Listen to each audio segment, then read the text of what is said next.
2020년 11월 28일 큐티 말씀입니다. 역대상 16장 7절로 22절입니다. 그날에 다윗이 아삽과 그의 형제를 세워 먼저 여호와께 감사하게 하여 이르기를 너희는 여호와께 감사하며 그의 이름을 불러 아뢰며 그가 행하신 일을 만민 중에 알릴지어다. 그에게 노래하며 그를 찬양하고 그의 모든 기사를 전할지어다. 그의 성호를 자랑하라. 여호와를 구하는 자마다 마음이 즐거울지로다. 여호와와 그의 능력을 구할지어다. 항상 그의 얼굴을 찾을지어다. 그의 종 이스라엘의 후손 곧 택하신 야곱의 자손 너희는 그의 행하신 기사와 그의 이적과 그의 입의 법도를 기억할지어다. 그는 여호와 우리 하나님이시라. 그의 법도가 온 땅에 있도다. 너희는 그의 언약 곧 천대에 명령하신 말씀을 영원히 기억할지어다. 이것은 아브라함에게 하신 언약이며 이삭에게 하신 맹세이며 이는 야곱에게 세우신 율례 곧 이스라엘에게 하신 영원한 언약이라. 이르시기를 내가 가나안 땅을 내게 주어 너희 기업의 지경이 되게 하리라 하셨도다. 그때 너희 사람 수가 적어서 보잘것없으며 그 땅에 객이 되어 이 민족에게서 저 민족에게로 이 나라에서 다른 백성에게로 유랑하였도다. 여호와께서는 사람이 그들을 해하기를 용납하지 아니하시고 그들 때문에 왕들을 꾸짖어 이르시기를 나의 기름 부은 자에게 손을 대지 말며 나의 선지자를 해하지 말라 하셨도다. 아멘. 언약궤를 옮기면서 다윗은 어떤 내용으로 하나님을 찬양했을까요? 오늘 이 시는 우리의 궁금증을 해소시켜 줍니다. 성경은 그때 했던 다윗의 찬양을 싣고 있는데요. 오늘 읽은 부분은 시편 105편의 내용과 같습니다. 다윗이 이 내용으로 찬양하고 후대 시편을 편집했던 편집자들이 이 다윗의 찬양시를 시편에 넣은 것이죠. 오늘 다윗의 시는 세 가지 키워드로 정리할 수 있겠습니다. 그 세 가지 키워드는 모두 명령문으로 되어 있는데요. 첫째는 알릴지어다, 둘째는 구할지어다, 셋째는 기억할지어다. 이렇게 세 가지입니다. 그렇다면 첫째, 무엇을 알린다는 것일까요? 8절에 그가 행하신 일을 만민 중에 알릴지어다 라고 말씀하고 있고 9절에는 그의 모든 기사를 전할지어다 라고 말하고 있으며 10절에는 그의 성호를 자랑하라 라고 말씀하고 있습니다. 요약하자면 하나님의 거룩한 이름과 그가 하신 일들을 세상 모든 사람들이 알도록 알리고 전하고 자랑하라는 말씀입니다. 무엇을 알리고 자랑한다는 것은 인간의 본능에 속하는 것입니다. 내가 알고 있는 귀한 지식을 사람들과 나누지 않았다면 인류는 발전하지 못했을 것입니다. 다윗은 그 무엇보다 하나님을 사람들에게 전하고 싶었습니다. 하나님이 얼마나 위대한 분이신지, 얼마나 큰 일을 행하셨는지 자랑하고 싶었습니다. 그래서 나팔을 불며 비파와 수금을 울리며 제금을 치며 하나님을 찬양하고 있는 것이죠. 하나님을 자랑하고 싶어서 어쩔 줄 모르는 다윗의 모습을 생각할 때 좀 찔리는 것이 없나요? 우리는 과연 다윗만큼 예수님을, 그분이 하신 일을, 그분의 복음을 기뻐하며 전하고 싶어 안달이 나 있나요? 우리가 복음의 위력을 아는 사람이라면 그렇게 하는 것이 당연한데 많은 사람들이 그 정도는 아닌 것 같습니다. 사도 바울은 이렇게 고백했죠. 그러나 내게는 우리 주 예수 그리스도의 십자가 외에 결코 자랑할 것이 없으니. 그리고 로마서에도 이렇게 말합니다. 내가 복음을 부끄러워하지 아니하노니 이 복음은 모든 믿는 자에게 구원을 주시는 하나님의 능력이 됨이라. 다윗도 바울도 하나님이 하신 일을 자랑하고 싶어 했습니다. 그렇다면 오늘 나는 나에게 구원을 베푸신 예수 그리스도의 이름을 한 번이라도 다른 이에게 전해보는 것은 어떨까요? 두 번째 키워드는 구할지어다입니다. 무엇을 구한다는 것입니까? 10절입니다. 여호와를 구하는 자마다 마음이 즐거울지로다. 11절입니다. 여호와와 그의 능력을 구할지어다. 항상 그의 얼굴을 찾을지어다. 먼저는 하나님을 구하는 것입니다. 그리고 하나님의 능력을 구하는 것입니다. 그리고 하나님의 얼굴을 찾는 것입니다. 구한다는 것은 기도한다는 것이죠. 구하라는 명령은 하나님께서 늘 우리에게 말씀하시는 명령입니다. 우리는 구하는 것에 있어서 하나님께 미안해할 필요가 없습니다. 염치가 없다고 생각할 필요도 없습니다.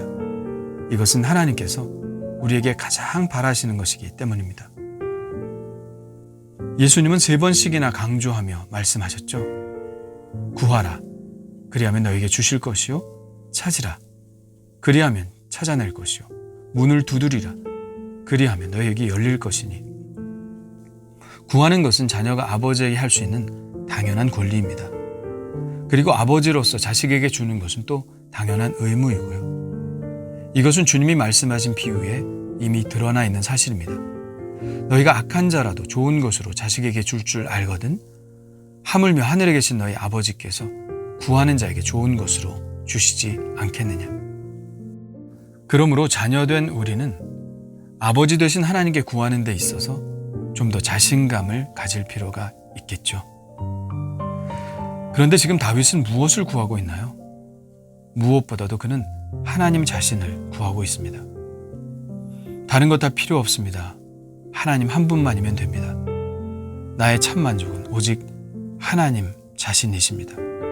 이렇게 고백하고 있는 것이죠. 하나님이 나와 함께 계신다는 그 강력한 느낌만큼 우리를 만족시키는 것이 또 있을까요? 물질도 만족이 없고 장수도 만족이 없고 명예도 만족이 없습니다. 참 만족은 오직 하나님으로부터만 오는 것이죠. 그래서 다윗은 이렇게 고백합니다. 여호와는 나의 목자시니 내게 부족함이 없으리로다. 하나님을 구하는 자는 참 만족함을 얻습니다. 다윗이 구했던 것을 생각하며 나의 기도 제목 리스트를 점검해 보아야 할 것이라는 생각이 듭니다. 가장 첫 번째 리스트에 하나님의 이름을 써 놓아야겠습니다. 세 번째 키워드는 기억할지어다입니다. 12절과 13절에 나와 있습니다. 그의 종 이스라엘의 후손 곧 택하신 야곱의 자손 너희는 그의 행하신 기사와 그의 이적과 그의 입의 법도를 기억할지어다. 15절에는 너희는 그의 언약 곧 천대에 명령하신 말씀을 영원히 기억할지어다. 이렇게 말씀하고 있습니다. 무엇을 기억하라는 말씀일까요? 천대에 명령하신 말씀이란 무엇일까요? 16절부터 나와 있습니다. 이것은 아브라함에게 하신 언약이며 이삭에게 하신 맹세이며 이는 야곱에게 세우신 율례 곧 이스라엘에게 하신 영원한 언약이라. 이르시기를 내가 가나안 땅을 내게 주어 너희 기업의 지경이 되게 하리라 하셨도다. 이스라엘이 기억해야 할 것은 하나님께서 아브라함과 이삭과 야곱에게 하신 약속입니다. 내 후손들에게 가나안 땅을 주실 것이라는 약속이죠. 이 약속을 다윗은 천대에 명령하신 말씀이라고 하였는데요. 아브라함은 BC 2000년경에 살았고 다윗이 찬양하고 있는 지금은 BC 1000년경이니 천년의 약속이 맞습니다. 이들은 어떻게 1000년 동안이나 이 약속을 간직하며 살 수 있었을까요? 정말 대단한 일이 아닐 수 없습니다. 아브라함에게 주신 약속이 이삭과 야곱에게 반복되었고 하나님은 그 후손들을 지속적으로 만나주심으로 아브라함에게 주신 약속을 상기시키셨기에 가능한 일이었습니다. 이 약속이 이루어질 것을 믿었던 이스라엘의 수많은 선조들 또한 위대한 믿음을 가진 사람들이었죠. 그때는 정말 이 약속이 이루어질 기미가 전혀 없었던 때였습니다. 19절부터 그 이야기를 하고 있죠. 그때 너희 사람 수가 적어서 보잘것 없었으며 그 땅에 객이 되어 이 민족에게서 저 민족에게로 이 나라에서 다른 백성에게로 유랑하였도다. 이런 처지에서도 그들은 하나님의 약속을 믿었고 그 후손들에게 또 후손들에게 이 약속을 전수했습니다. 후손들에게 고유하게 전해지는 유전자처럼 하나님의 약속은 변하지 않는 정보가 되어 후손들에게 전해진 것이죠. 그리고 드디어 1000년 전 하나님께서 족장들에게 하신 말씀들이 1000년이 지난 지금 이루어지는 순간을 보고 있습니다. 과거에는 감히 상상도 할 수 없는 하나님의 거룩한 나라가 지금 세워지고 있고 하나님의 통치가 선포되는 놀라운 일들을 보고 있는 것입니다. 그러니 이 일을 어떻게 다윗이 했다고 말할 수 있습니까? 하나님의 뜻이 이루어진 것이고 하나님의 계획이 성취된 것입니다. 하나님께서 하신 일이고 다윗은 그저 하나님의 도구로 쓰임받은 사람일 뿐입니다. 그러니 어찌 하나님께 영광과 존귀와 감사를 드리지 않을 수 있겠습니까?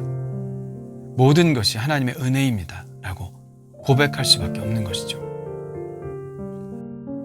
오늘 다윗이 명령한 이 세 가지 명령은 우리에게도 주어진 명령이라 믿습니다.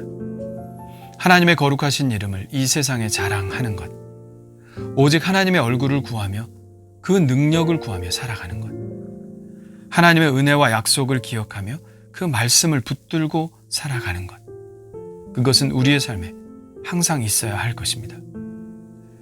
나는 과연 하나님의 이름을 자랑하고 있나요?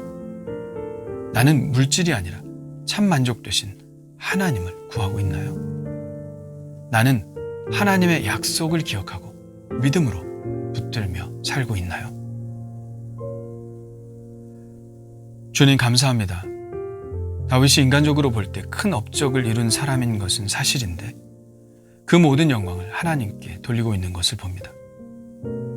이 모든 것은 하나님이 시작한 일의 성취라는 것입니다. 그에 반해 작은 일에도 나를 드러내려고 했던 저를 용서하여 주옵소서. 모든 영광을 오직 하나님께만 돌리게 하시고 하나님의 이름만 드러나게 하시고 오직 하나님이 나와 함께 하신다는 사실로 인하여 기뻐하게 하여 주옵소서. 다윗처럼 겸손하게 하옵소서. 아브라함과 이삭과 야곱처럼 하나님의 약속의 말씀을 꼭 붙들고 흔들림 없이 살게 하여 주옵소서. 예수님의 이름으로 기도합니다. 아멘.